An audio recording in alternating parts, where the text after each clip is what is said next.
ठीक है, मैं अनम्यूट कर रहा हूँ आपको।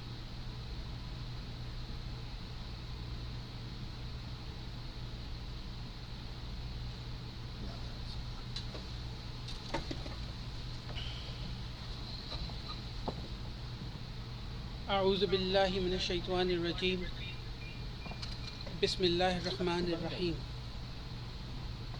ربي اشرح لي صدري ويسر لي أمري واحلل عقدة من لساني يفقه قولي ربي زدني علما أجمعين.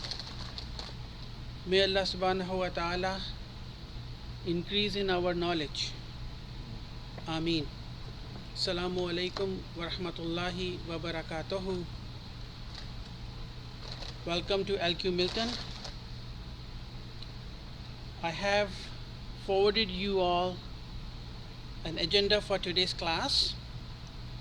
We are going to, inshallah, be covering 5 topics. All of these topics are very easy and very basic. We have, in fact, learned these topics when we were in primary school or elementary school. But these are just to refresh our minds, right? Before we begin with our topic, I would like to refresh what we learned in the last lesson. पहले ही confirm कर लेंगे सबको आवाज़ आ रही है।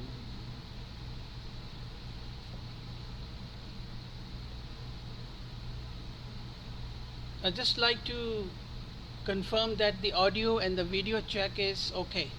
Everybody can hear us. So if anyone is having a problem, they raise, otherwise keep it quiet. We will begin with our topic, what we discussed in the last class, which is the 3 dimensions or the 3 pillars of the speech of the Arabic language.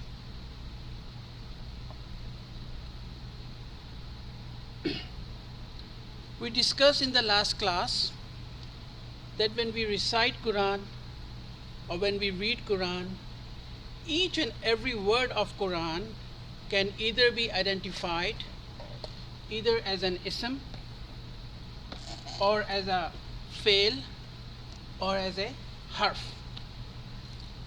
Ism means a noun. A fail means a verb, and harf means a particle.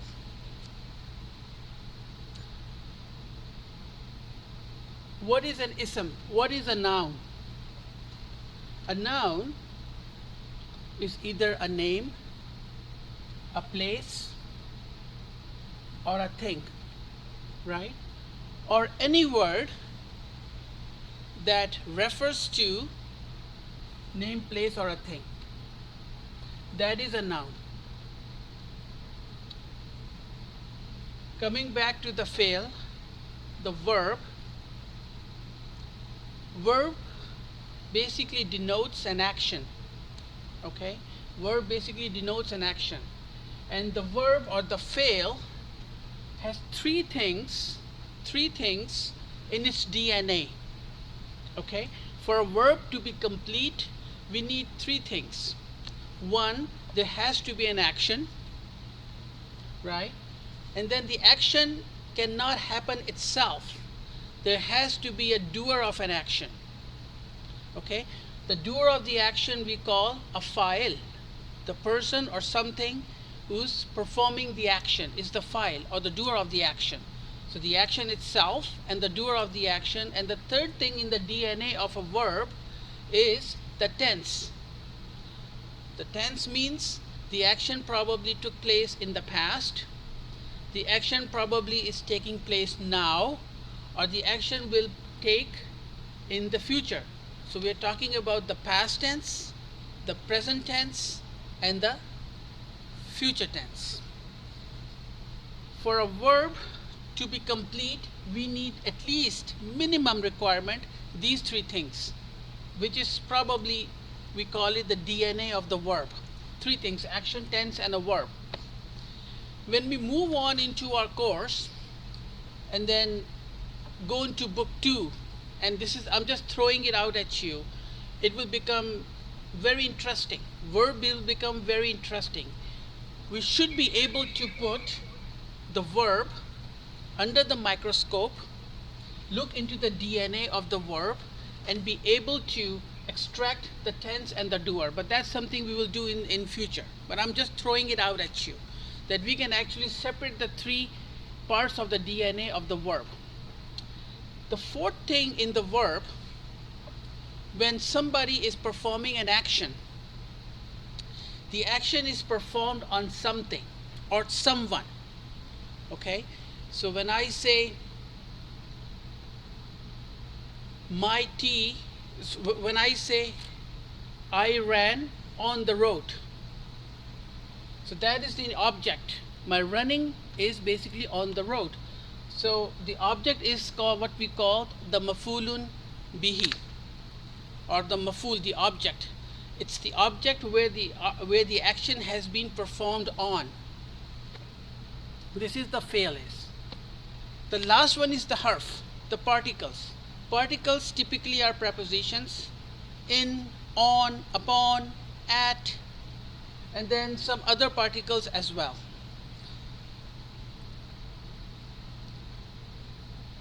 When we read Quran, each and every word can either be identified either as an ism, as a fail, or as a harf. That's it. That's all it is to it. So in the last class, we challenged ourselves to open up the Surah Fatiha and then look into the word-to-word translation of Surah Fatiha, and we would try to, and we challenged ourselves using this tool, the grammar tool we learned last time. We challenged ourselves to identify each and every word of Surah Fatiha either as an ism, as a fail, or as a harf. I don't know how many people tried that, but my recommendation to everybody is keep using this tool whenever we are reciting Quran or we are listening to the Quran. Try to identify each word into these three pillars, three parts of the Arabic speech. That is the key. This is the basic tool that we learned in the last lesson. The next topic I'm going to cover now is called types of Arabic sentences. So I'm going to wipe this thing out and then write something up on the board.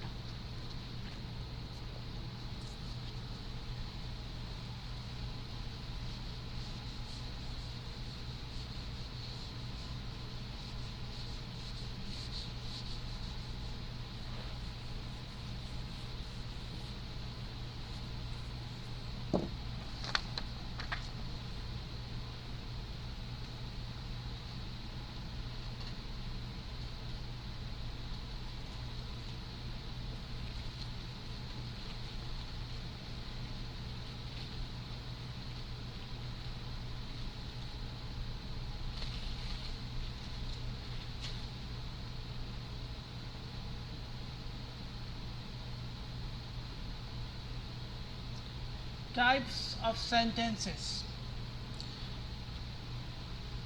Types of sentences. It's very easy. There are only two types of ayahs or a sentence in Quran. Okay? Only two. The first one is what we call is a nominal sentence.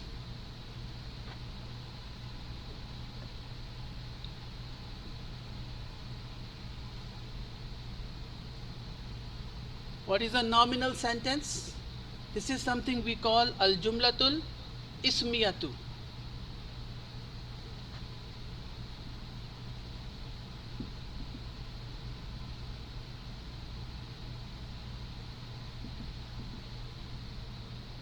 This is the first kind, nominal sentence, al-jumlatul ismiyatu. When ayah in a Quran begins with a noun, when ayah in a Quran begins with a noun, we would identify it as a nominal sentence. Okay?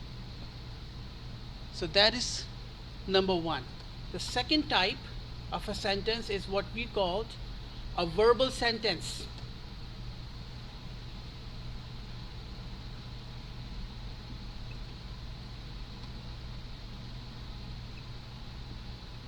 Or al-jumlatul fi'liyatu.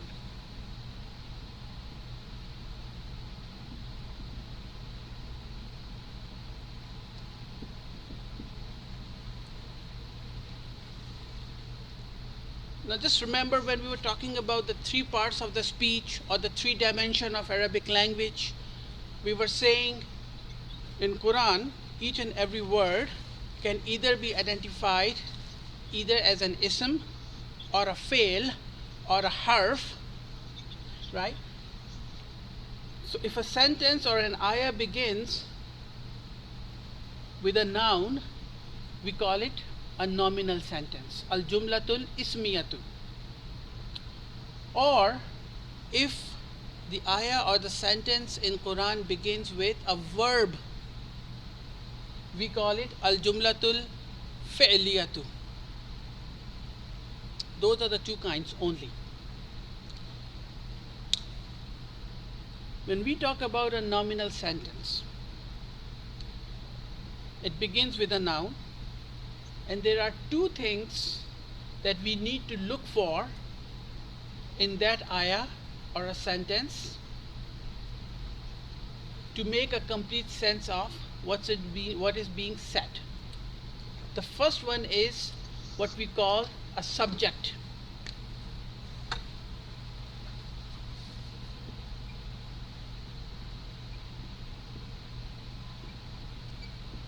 Or in Arabic language we call it mubtada. You don't have to memorize these terms at this point, because I will be repeating these concepts and these terms, mubtada, khabar, many times. So subject means a mubtada.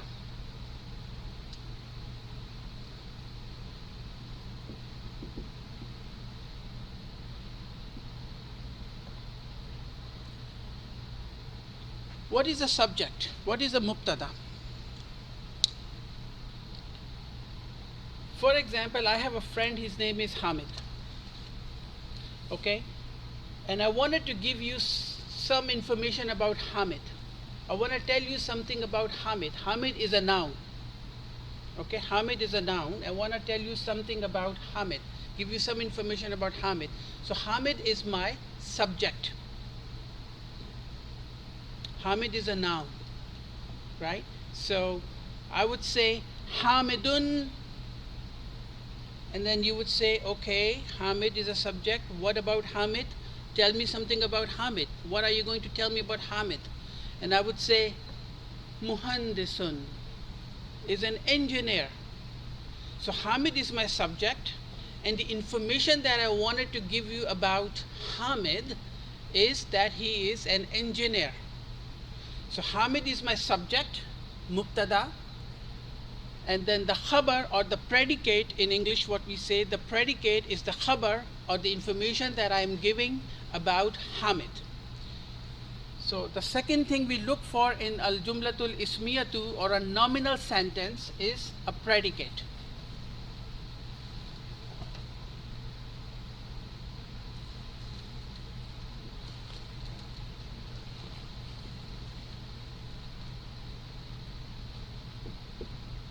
Khabrun,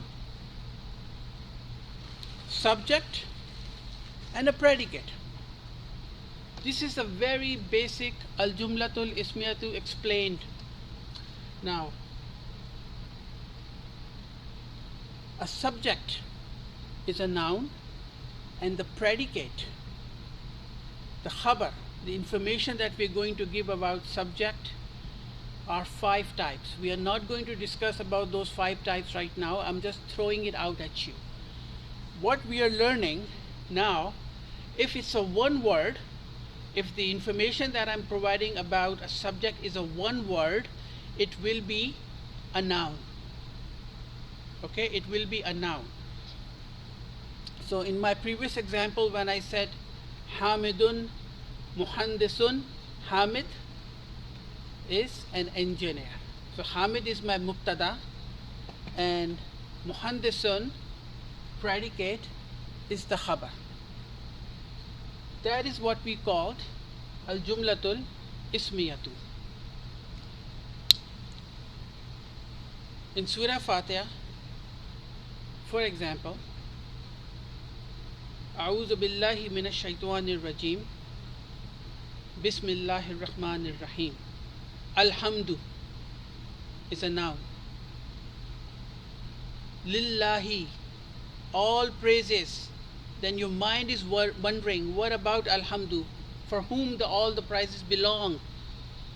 Your subject is Alhamdu, and then your predicate, the information that you want to give about Alhamdu is Lillahi, belongs to Allah subhanahu wa ta'ala.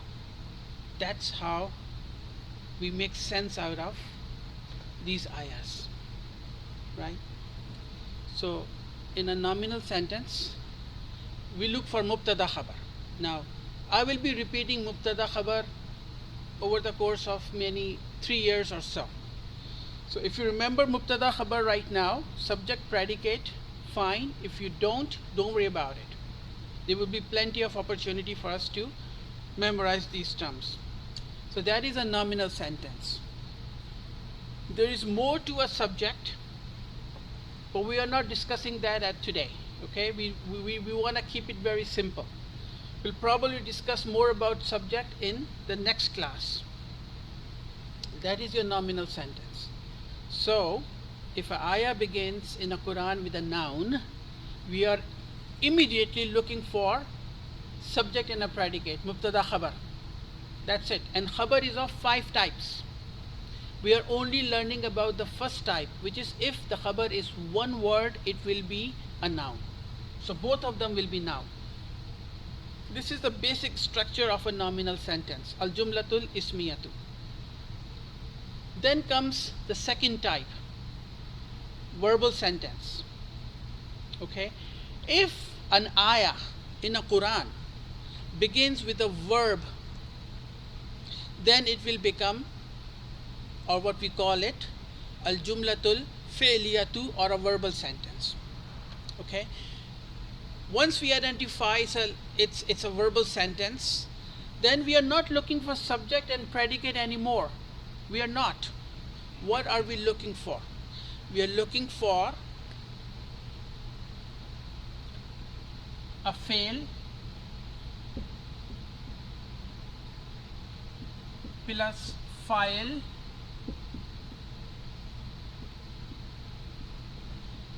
plus maf'ulun.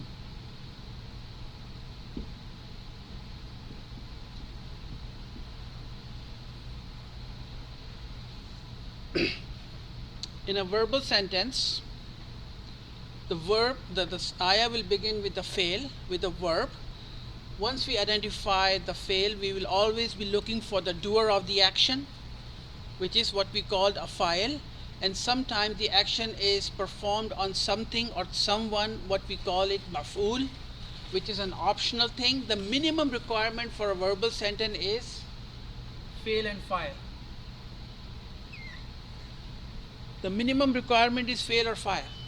There are some kind of fails where we need a maf'ul or an object, and in some types of fail we don't need a maf'ul. We'll learn about that in book 2, but I'm just throwing it at you.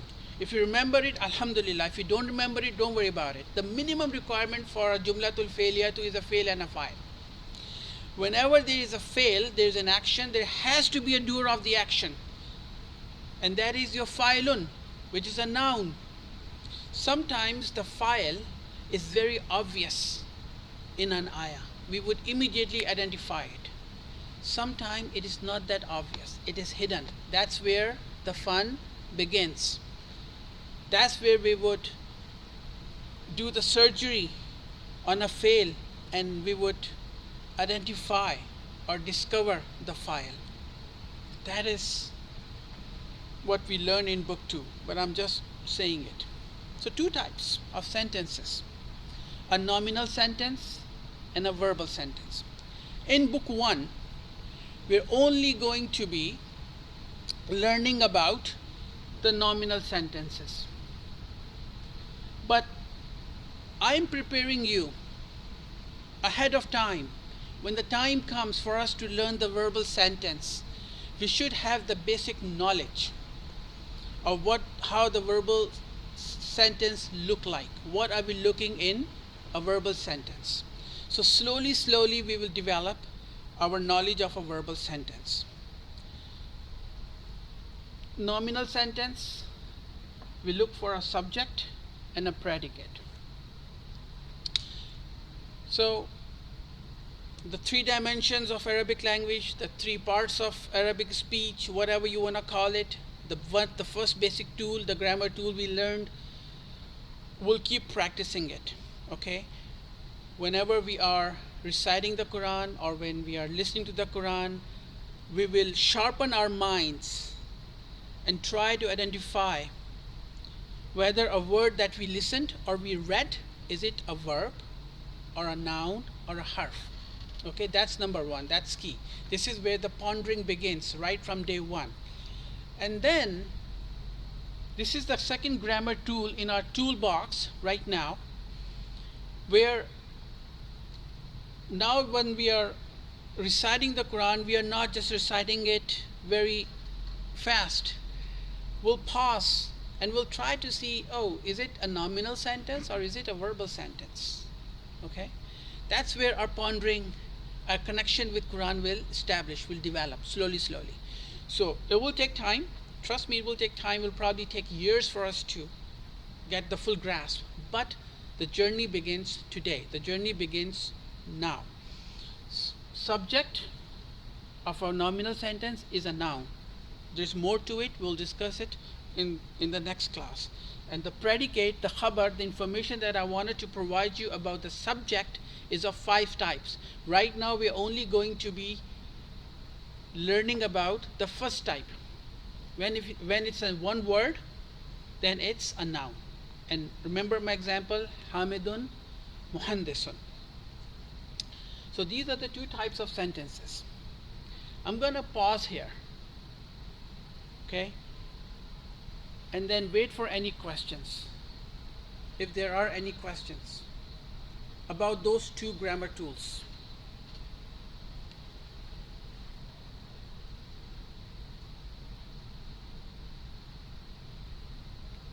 Shall I? No. Very good. We'll move on to our third topic.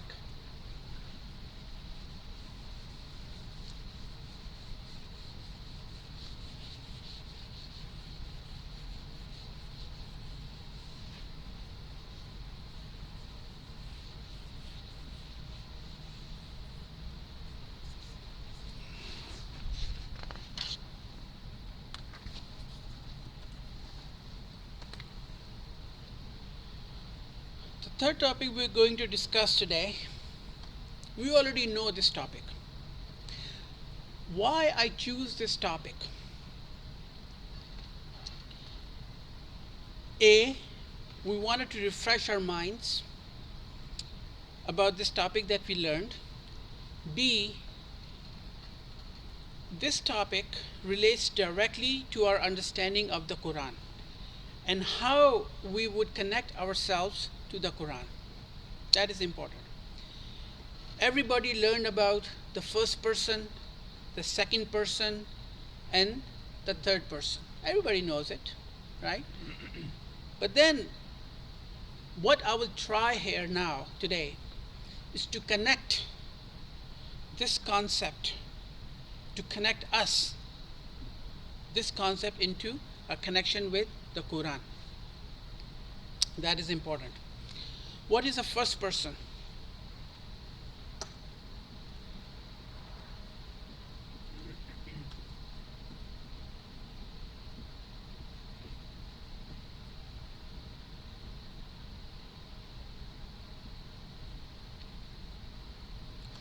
I and we. That's the first person, I or we. The person who is actually speaking. The person who is speaking, right? Who's delivering a speech. In Arabic, we call it al-mutakallim. If you remember this Arabic term, fine. If you don't worry about it. Just remember first person, second person, third person, because that is important. Al-mutakallim is the person or the group of person who are speaking. The first person. Who is the second person?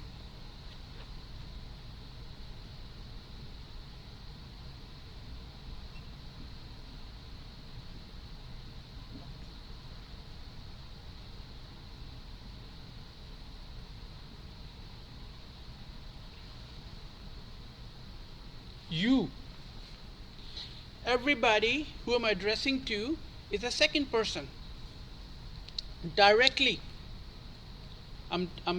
If I'm the first person in this lecture, then you are the second person. I'm addressing directly to you on a one-on-one basis. We have this conversation going on. That is you. What is the third person?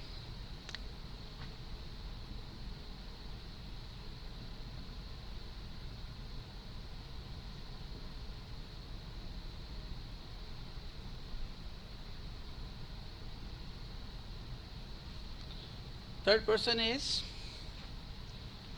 he,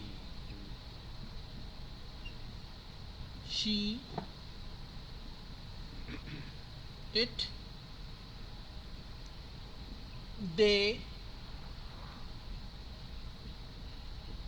or could be any name.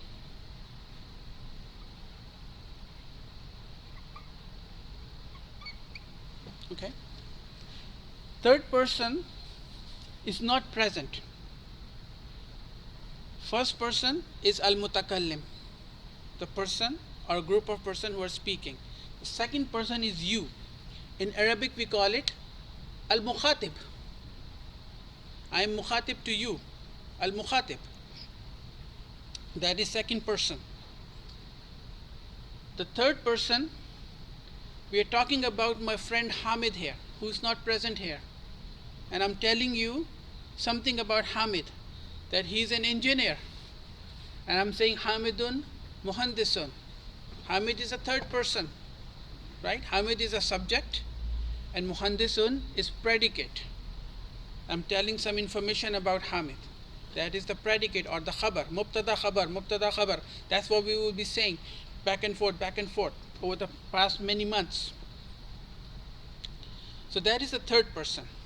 Now in Quran, how do we take this concept and apply it into the Quran? That is important. That is why we are here. In Quran, Allah subhanahu wa ta'ala sometimes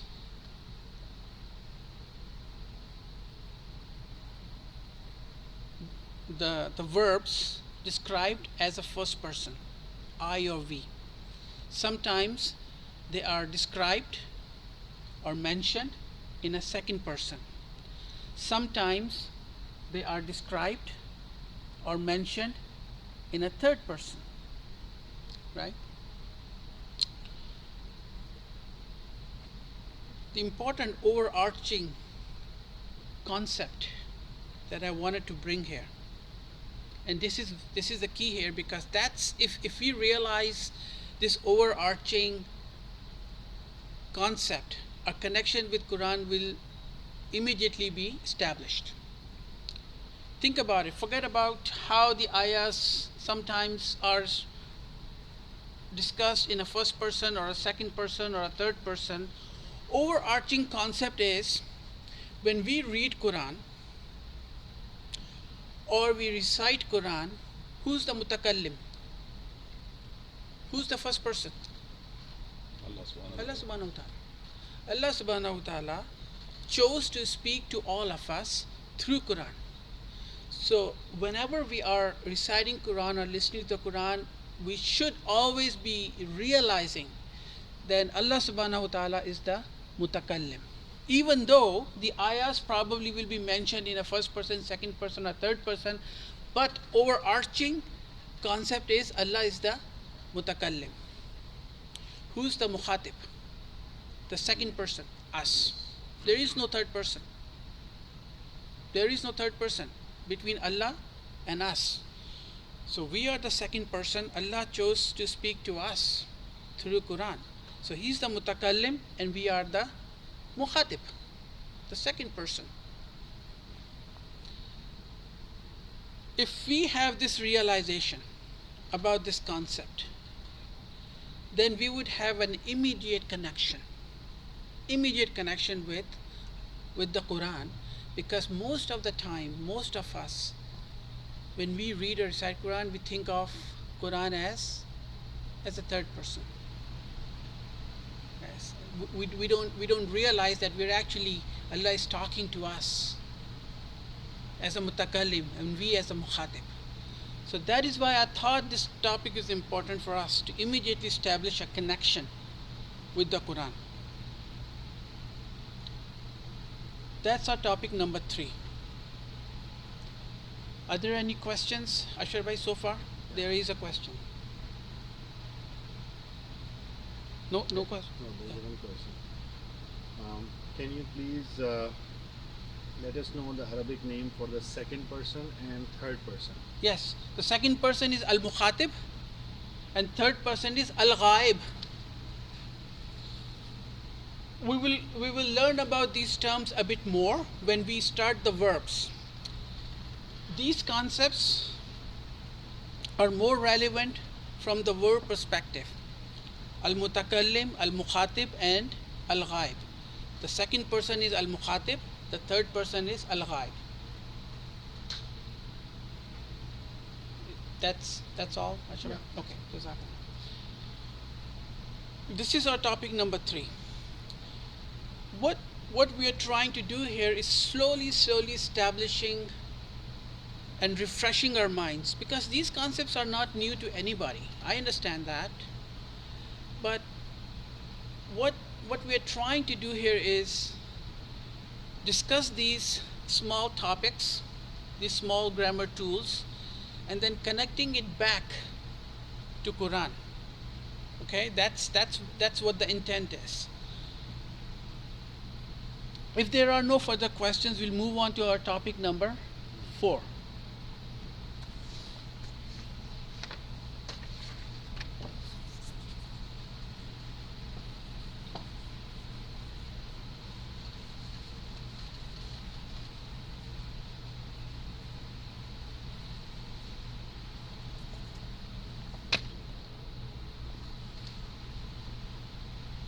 It is called declination of nouns.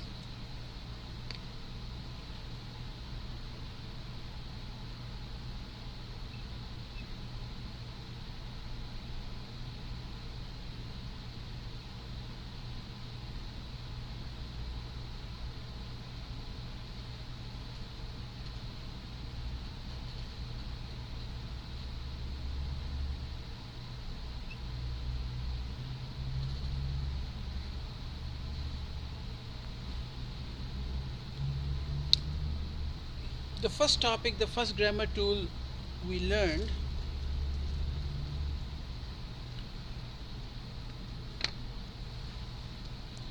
was about each and every Quranic verb can either be identified as a ism, as a noun.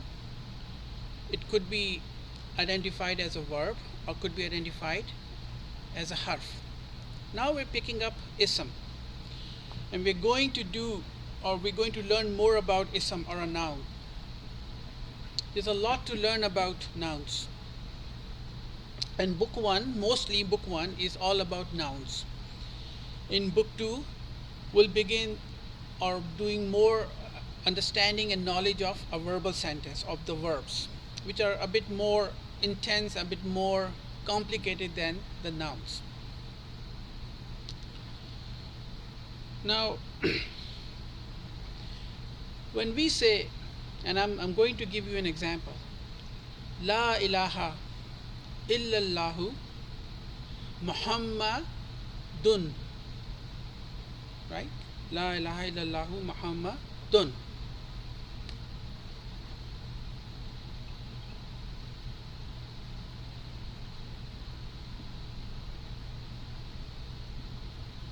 Muhammadun. Dun sound, the tanween, the dhamma. When we say in azan, we say ashhadu anna Muhammadan, not Muhammadun, but Muhammadan.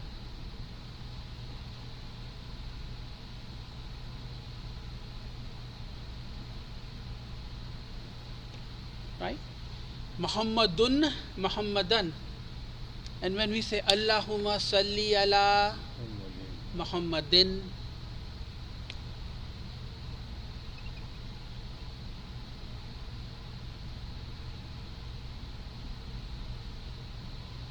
what is going on here?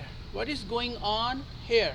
Muhammadun, Muhammadan, Muhammadin. What is this dun dan din going on here? Nouns has three declination states or declines from Muhammadun to Muhammadan and into Muhammadin. These are the three declination of nouns. The first condition we call it marfu condition. When we say Muhammadun, it is a marfu condition. I'll write it down.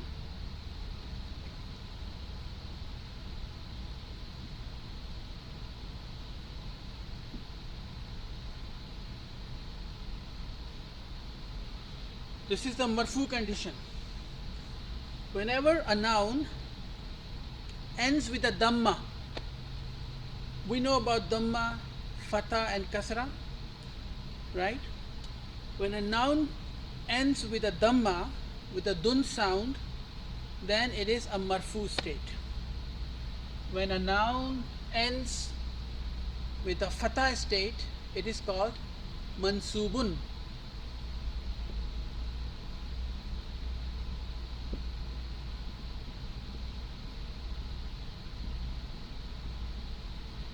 Mansub state. And when a noun ends with a kasra, then it is called the majroor state.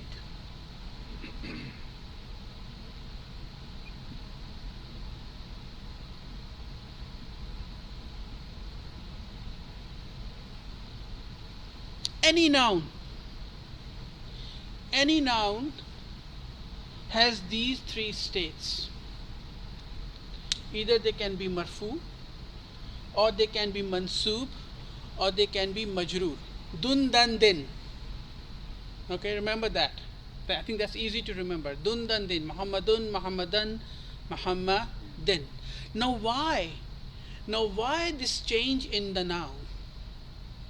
Why sometimes we say dun, why we are saying something done, why we are saying something din? That is important.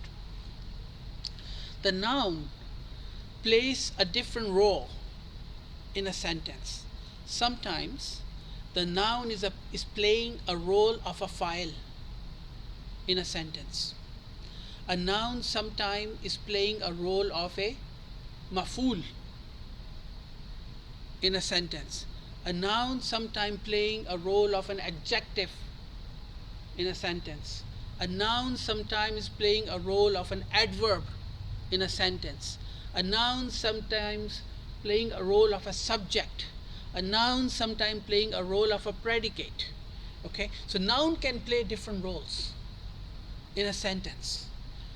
How do we know what role noun is playing in that sentence? For us to make some sense out of that ayah, right? The marfu state, the mansub state, and the majroor state would tell us what role that noun is playing in a sentence. Okay. Right now, this is very basic. All we need to do at this point is remember the three states of noun, the declension of noun. When I say declension of nouns or declining the noun, one thing to remember is every noun in its natural state, is marfu. Every noun occurs in its natural state as a marfu. For example, qalamun, kitabun, kursiyun, maktabun. Every noun has a marfu state to begin with. Then the noun will start playing different roles in a sentence. And sometimes we say it, the noun in a mansoob form. Sometimes we use the noun in a majroor form. And that's how we know what role noun is playing. Objects, maf'ul for example, I'm just throwing it out at you. If you remember, fine. If you don't worry about it. Maf'uls are in a mansoob form. And we do have one example that we'll do at the end of the lecture, that I think I shared something on WhatsApp, a few ayahs. So we'll find a noun which is in a mansoob state. At this time, all I want everybody to understand this concept. And then when we are reading the Quran, or when we are reciting the Quran, we are listening to the Quran, we come across a noun, I just want you to focus whether it's in a marfu state, whether it's in a mansoob state, or whether it's in a majroor state. Tell you why I'm doing this thing. Because we need to ponder upon Quran, okay, and we need to start from somewhere. And since we started our journey last week, we're just trying to make it a habit, okay, so that we keep using these tools. The more we use these tools, the more perfect we will be. And when the time comes for us to start making sense out of those ayahs, start A, understanding it, B, we ponder upon it, these tools will be perfected at that point in time. Okay? So whatever you want to do, if you want to go back to Surah Fatiha, wanted to see which word is a ism, is a noun, which word is a fail, which word is a harf. And if you identify an ism, then look at it, whether it's a marfu form, whether it's ending with a dhamma, whether it's a mansoob form ending with a fatha, or whether it's ending with a kasra, majroor form. That's all. That's all we need to do. This is just the beginning. We're just testing the waters. We are not even like diving into the water at this time. Okay? The diving will occur in 6-7 months. Declination of nouns. That's what we are learning today. Now, do we have any questions on this topic? I don't know if it's a question or comment. Is it kasra or kasratain? It's a tajweed question. It's kasratun, but we say it kasra. Okay? It's a tajweed question. It is kasratun basically, but we say kasra. There is another question there. Yes, It yes. says in Quran we don't have third person, as Allah subhanahu wa ta'ala is first and we are the second person. Allah subhanahu wa ta'ala. So I think there is an ayah. I can give you an example. So Allah says, وَكَانَ الشَّيْطَانُ لِرَبِّهِ كَفُورًا. So in this ayah, is shaitan third person? I'm glad somebody asked this question. Okay, I'm glad somebody asked this question, because what they're doing right now is, whoever asked this question is basically started pondering upon it on Quran. Okay, this is exactly what we want. Okay, I don't know. I don't know which surah it is. I don't know which ayah it is. I don't want to give this answer before. When it comes to the Quran, I have a policy. Okay, I don't give the answer right away. I don't want to make much mistakes. I don't know if it's a maful here. I don't know if the shaitan is playing a role of a file here until I go back and then read that ayah myself. But that's exactly what you need to do is start pondering upon the ayahs, right? So the process has begun. One more question. Please explain which word naturally occurs as majroor. No word naturally occurs as majroor. No word naturally occurs as a majroor, as a mansoob form. The nouns are always naturally occur in a marfu form, and then it starts to change its form from marfu form into a mansoob form into a majroor form, depending on the role the noun is playing in the sentence. Okay? Can you please explain the meaning of these three states? Okay. Somebody is trying to go more deeper. They're thinking more. Marfu form is the highest form. The root word is rafa'a. Okay, the highest form. Mansoob form is the root word is nasaba. Okay, mansoob form is the nasaba, which is the second form of the noun, and majroor form, the root word is jarun, majrurun, which is the third form. At this time, this is the highest form of the noun.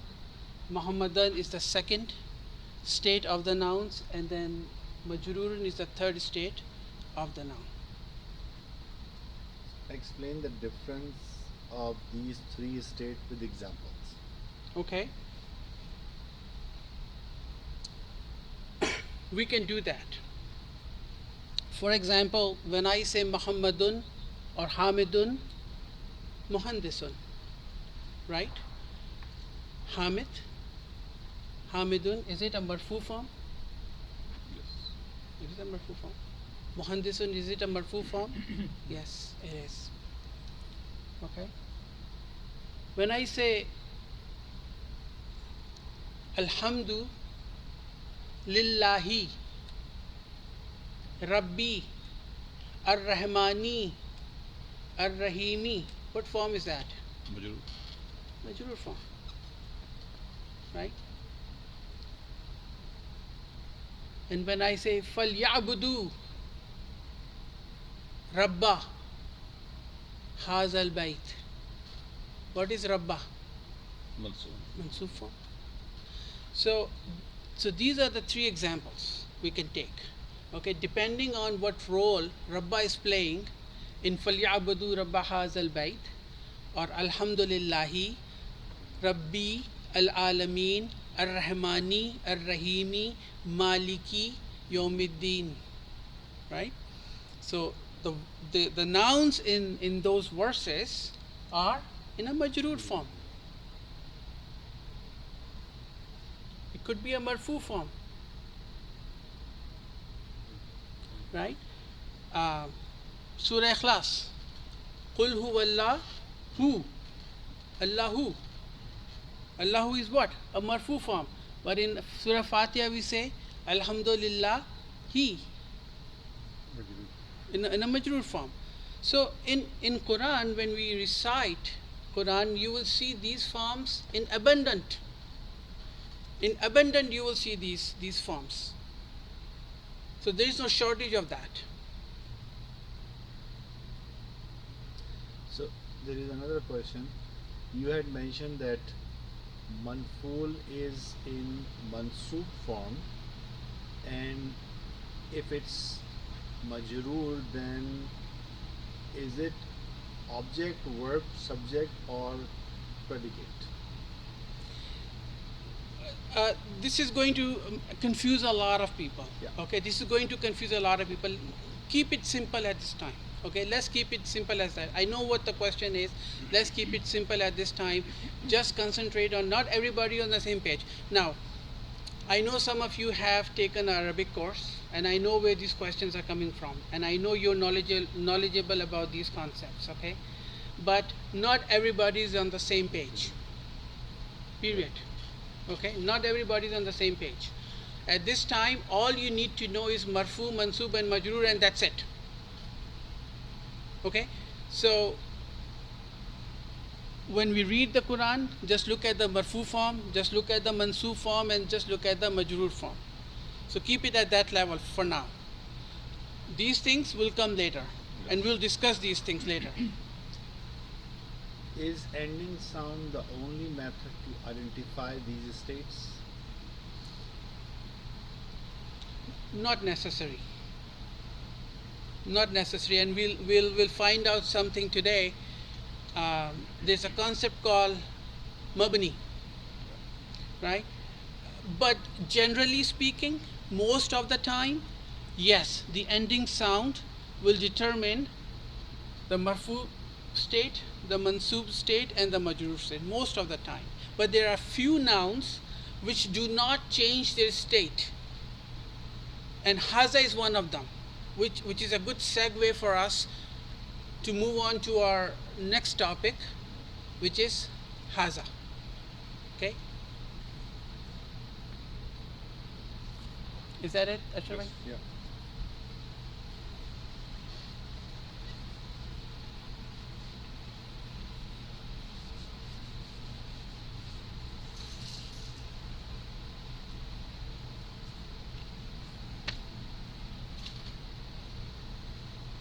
So there is one more question. Can these nouns change the meaning of sentence?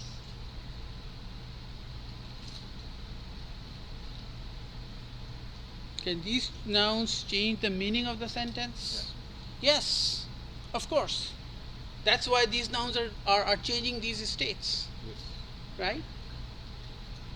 If Muhammadun, if I'm saying La ilaha illallahu Muhammadun, or if I say Ashhadu anna Muhammadan, and if I'm saying Allahumma salli ala Muhammadin, then they are playing a different role in a sentence, and the meaning will be different, right?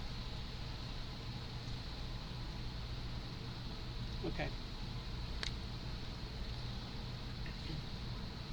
The next topic is we're going to learn about haza.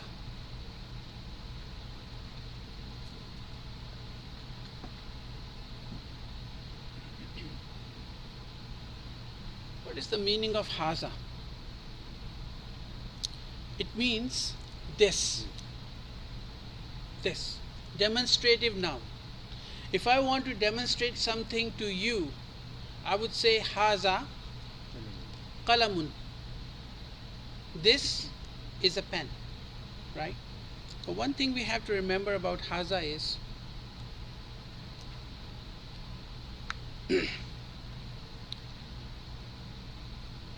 haza demonstrates something to somebody as a second person. If Hamid is my friend and he's not here right now, I cannot tell him or say to him haza qalamun. Can I? No. I can do haza when somebody is in front of me. Or I can tell you that I told somebody who was in front of me haza qalam. So it's a second person conversation. That's number one. And there's a reason I'm saying that. The second thing about haza is this is a demonstrative noun or ismu ishara. In Arabic we call it ismu ishara lil qarib. What is the meaning of qarib? Something that is near to us, within my approach, right? So this pen is in my approach. In my approach, that is important. So I say haza qalamun. This is a pen. But then let's say the door is right there. So I don't say haza door. I would say zalika babun. There is a door. So haza will change into zalika. So zalika is ismu ishara lil ba'id, something that is far, not within my approach. But we are learning about haza only. So haza, number one, is on a one-to-one basis, second person. I can only do haza to you, and lil qarib, which means it is within my approach. That's what it is. What's so special about haza?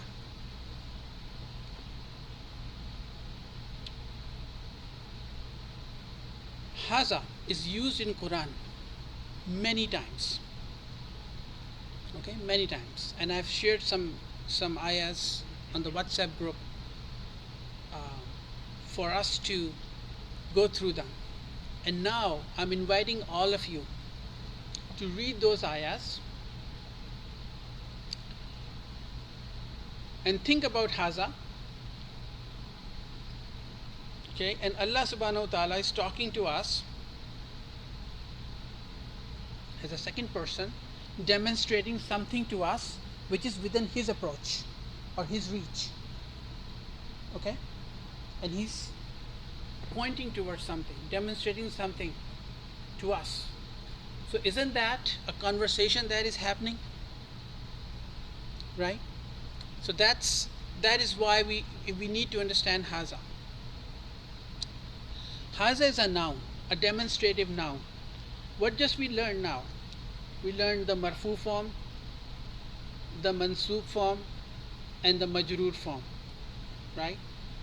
So we talk about Muhammadun, Muhammadan, Muhammadin, and I'm just challenging everybody to recite the Quran and then A, identify a noun, B, see if it's in a marfu form, or it's in a mansub form, or it's in a majroor form. Okay, keep it simple. Let's keep it simple for now. Okay, slowly we'll develop our knowledge. Haza is also a noun, and what did I say previously? All nouns naturally occur in a marfu form, right? Now is haza a marfu? Do you see a dhamma sign here? That is what we called some nouns. They are mabni. They do not change their states. So haza in a marfu form will remain haza. Haza in a mansub form will remain haza. Haza in its majroor form will not change its state and will remain haza. Haza is stubborn. Haza is very stubborn. Haza will not change its state. But depending on the position of haza in the sentence, we will be able to identify whether it's marfu or it's mansuf or majroor, but that is something we will learn in future. I'm just throwing it at you, that's all. So we talk about the nominal sentence. I think that was topic number 2 we discussed. What are we looking for in al-jumlatul ismiyatu in a nominal sentence? 2 things, subject and the predicate, right? And we know the subject is a noun, right? Subject is a noun, and the predicate are 5 types. If it's a one word, we're only learning about the first type, which is a one word, then it would be a noun. We're not going into detail into nominal sentence. There's more to it, which we will discuss in the next lesson. But we're looking for a subject and the predicate.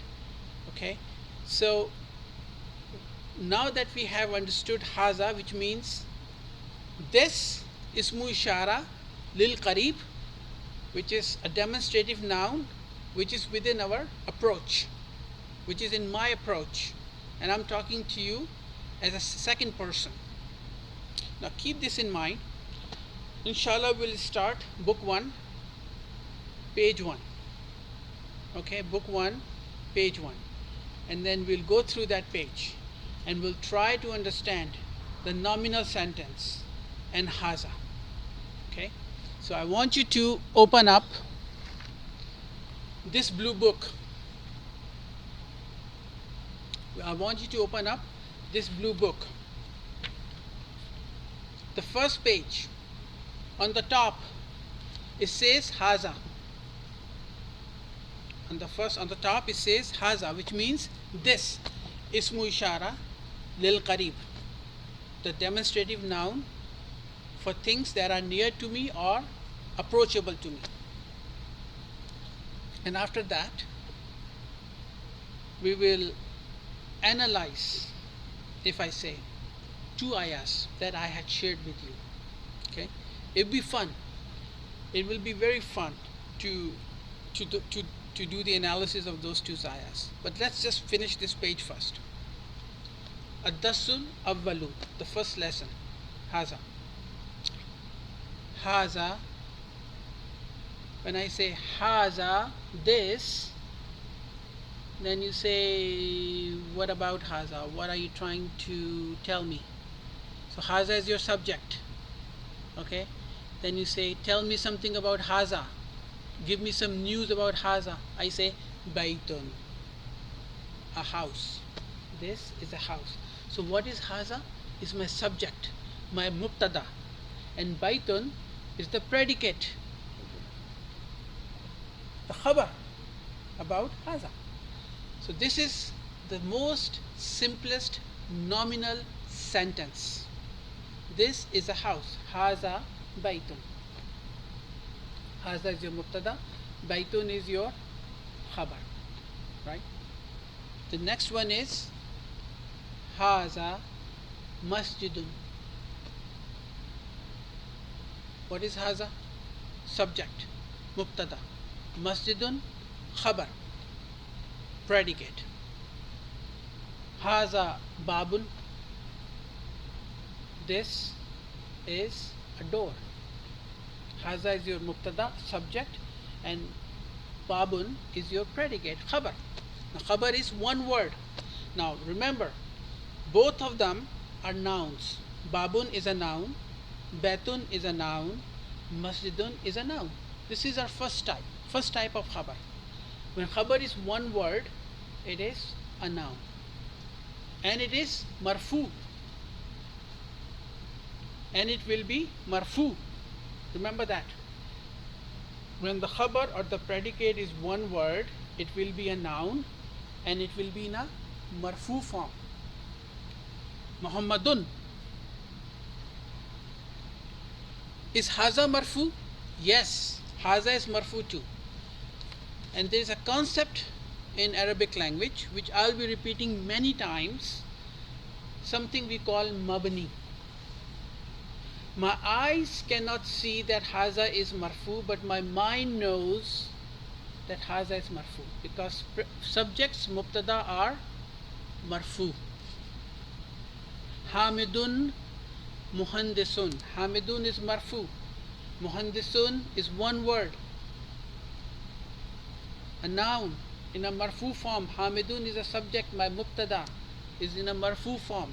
Similarly, Haza is also my subject, my mubtada in a marfu form. I cannot see the dhamma sign there, but my mind knows, depending on the position of Haza playing the role of a subject or a mubtada. You see how it makes all sense now? Haza is playing a role of a mubtada, a subject. So my mind knows, since it is playing a role of the mubtada or a subject, it is marfu. Okay? If you get this concept, fine. If you don't get it, don't worry about it. There will be plenty of opportunity for all of us to grasp this mabni concept. Right now, just look at Haza Baytun, Haza Masjidun, Haza Babun. This is a house, this is a masjid, this is a door. Haza Kitabun, Haza Qalamun, Haza Miftahun, Haza Maktabun, Haza Sarirun, Haza Kursiyun. What are we doing here? Nominal sentence. Al Jumlatul Ismiyatu. That's what we're doing.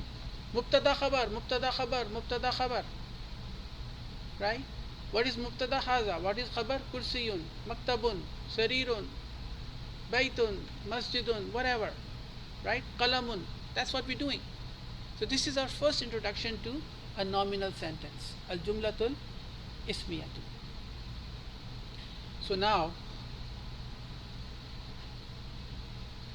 we'll build on this knowledge slowly, and we'll finish lesson number 1. Inshallah, we'll try to finish lesson number 1 in the next class. So the grammar tools we have learned so far, just to recap before we go back onto the ayahs, we're just going to do some analysis of those so that we make a habit of us pondering upon the ayahs.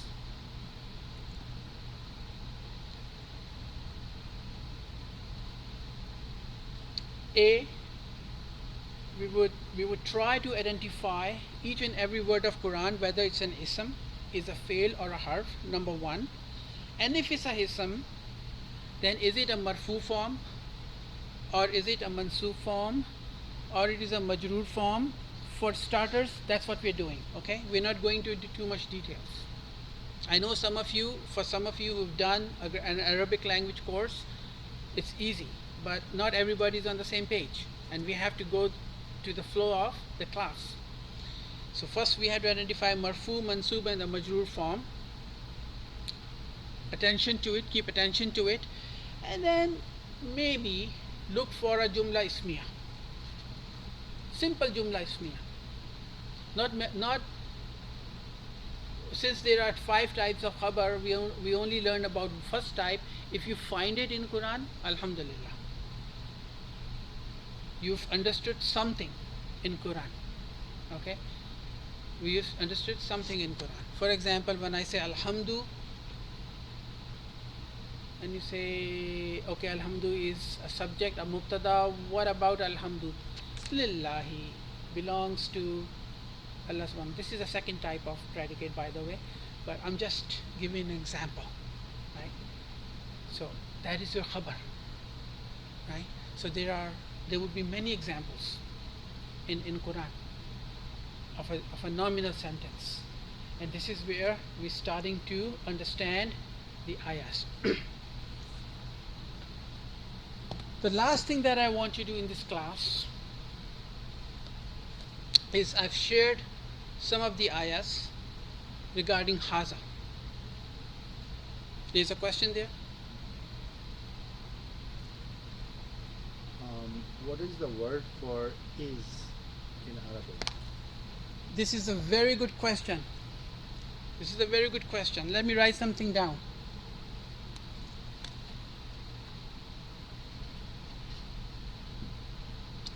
Haza qalamun.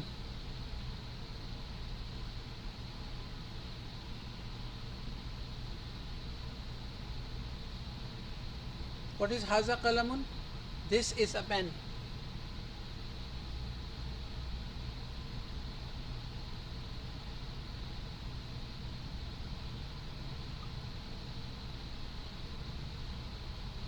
This is a pen. What is this is in an English grammar? What do we call it? Capula. In English grammar we call it capula.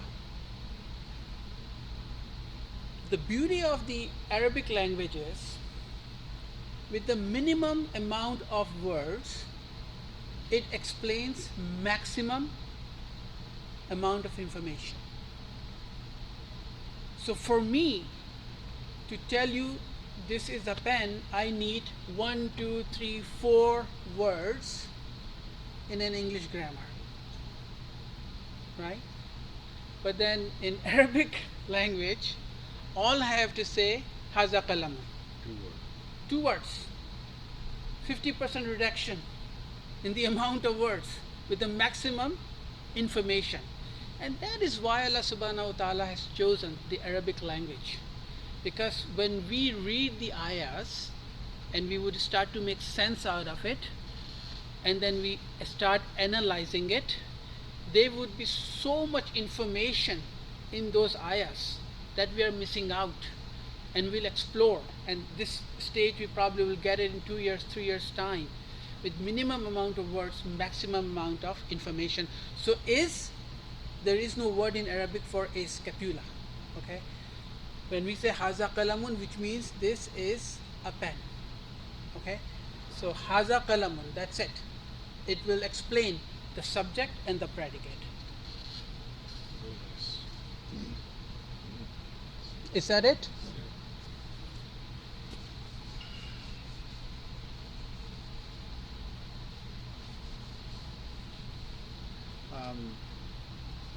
There is another question. It means that haza can be used for plural. No. No. Haza is only for singular. It's a good question. Haza is only for singular. We've got very intelligent students in our class who are actually thinking now, and they are pondering right from day one. There is a different word for haza for plurals. It's haulai. Haulai. Haulai. In Quran we have read this word in Quran, haulai, that is a plural for haza. We have not come to that stage yet. Okay, I wanted to keep it very simple, but it's okay if you ask this question and we'll have the answer. But for starters who are beginning from day one, if you don't remember haulai, don't worry about it. Just focus on haza. It's for singular only. Very good. Okay, now my favorite part. I had share Right. few ayahs. Okay, and I'm only going to try to analyze, if I say, so you can always try, the first and the last one.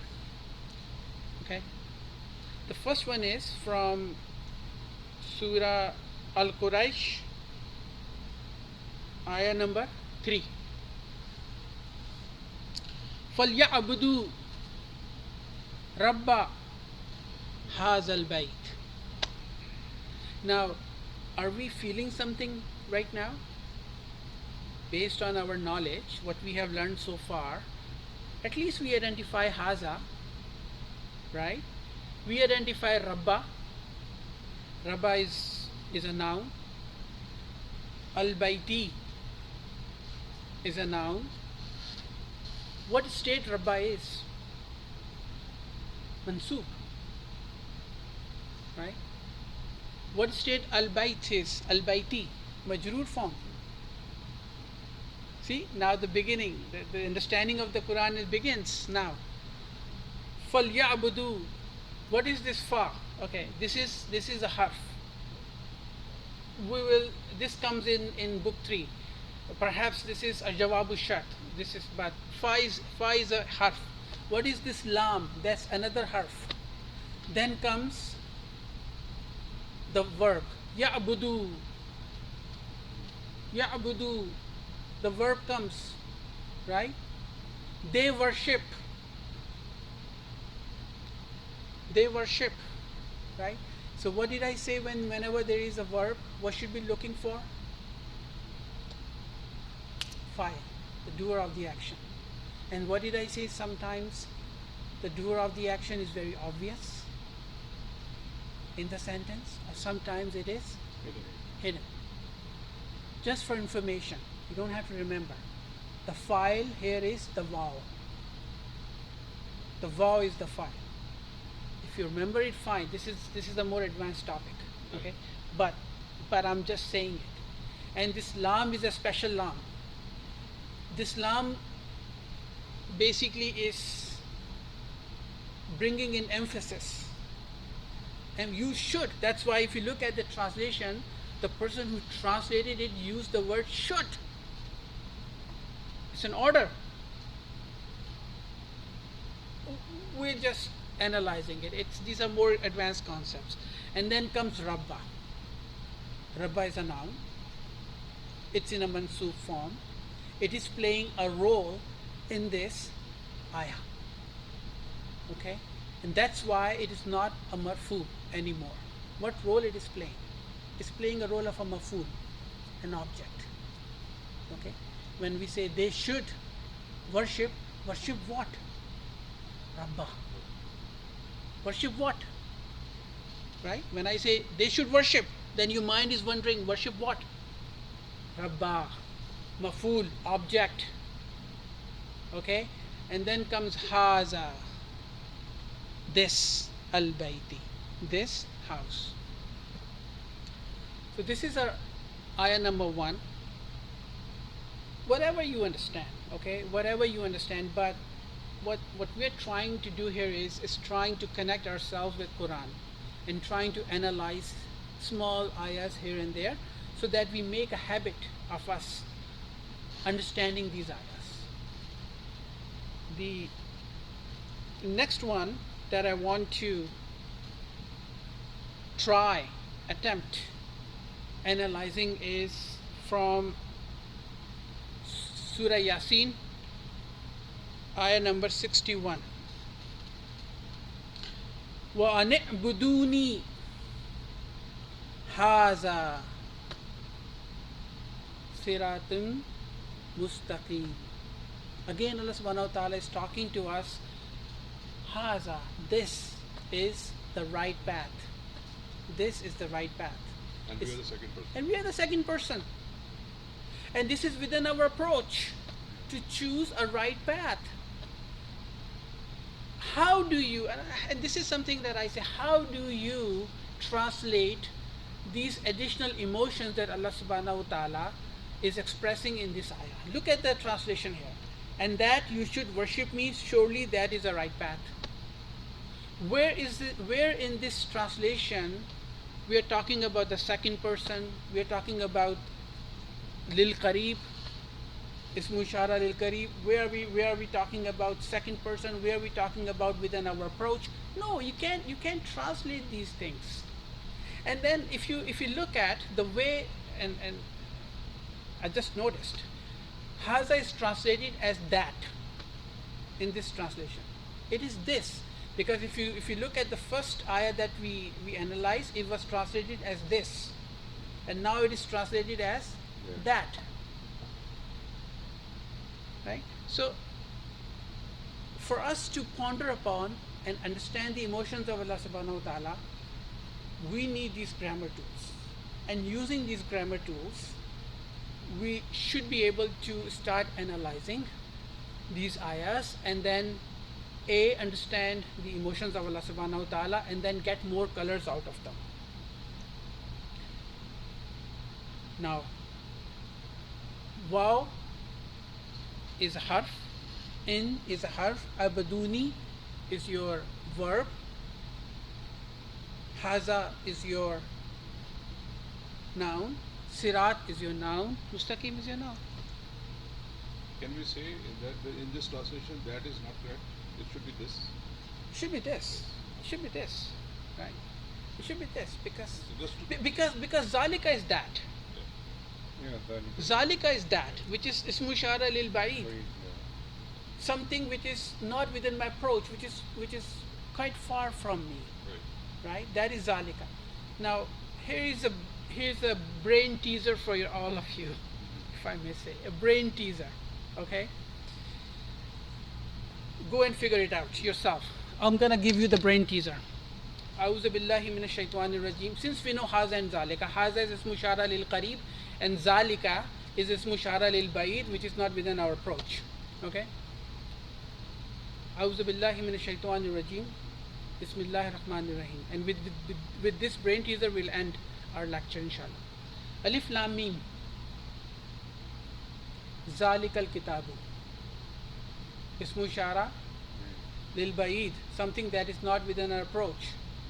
But law anzalna hazal qur'ana ala jabalin, had we had sent down this Quran on the mountain. Why the two differences?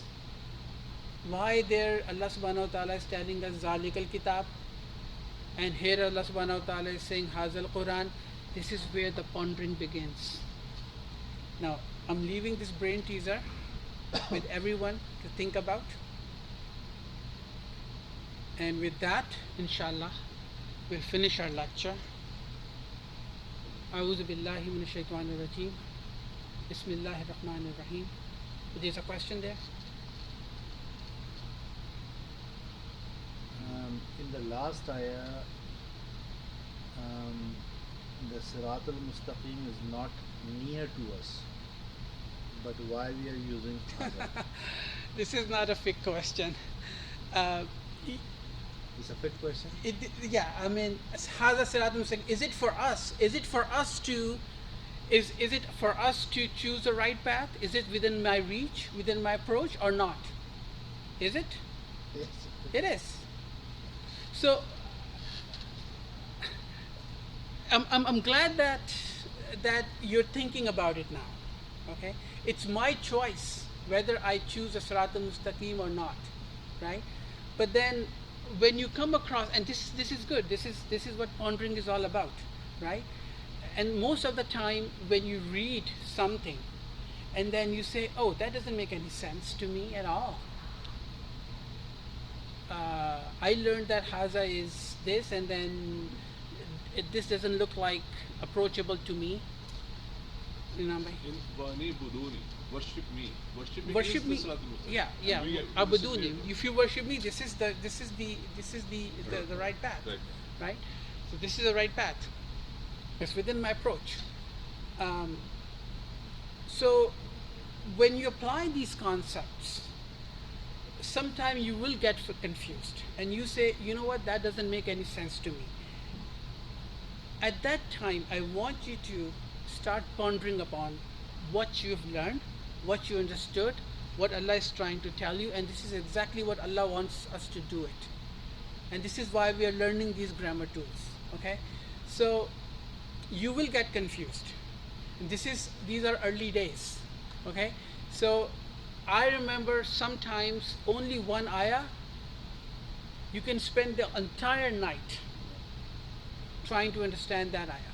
And scholars, in fact, have spent years and years trying to understand the Quran, right?